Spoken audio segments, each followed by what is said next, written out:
But, David, isn't that the point, right? That now people are going to be afraid to put anything out there. You're afraid of a shakedown. They are, although today, of course, Sony made its move and announced that, in fact, they were going to put the interview out there. They are going to share it to with viewers, with you folks, if you have any desire to see it. We're back with Tracy, John Tamny, and Larry Shover. I want to go to Larry first on this. Larry, do you think, first of all, that guy who dealt with this stuff and put it out there, who we were just talking to, does he have any culpability here? Is he liable for getting sued from David Boyce or anybody else?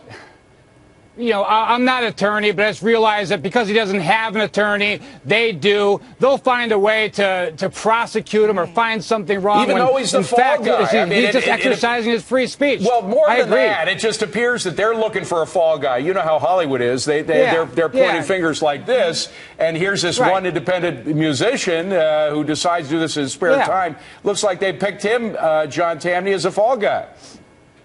Yeah, my guess, though, is that they really want to move on from this. Ultimately, they've got shareholders. They've gotten amazing publicity for a movie that's gotten really bad reviews. I think they want to get this released and get the box office and move on. Yeah, and David, I'd like to say that the media has to take credit for this release, quite frankly, because we have put a lot of pressure on Sony for caving, for not putting it out there, and I hope people go see it. Well, Larry, the one person that didn't show a lot of, or the one group of people that didn't show a lot of courage here were the Hollywood insiders who George Clooney tried to organize to take a stand against what was happening, against the terrorist leverage that North Korea or whomever it was trying to use. He couldn't get one individual inside Hollywood, not one producer, not one actor, to sign this letter that he put together. That was pretty disgraceful, wasn't it?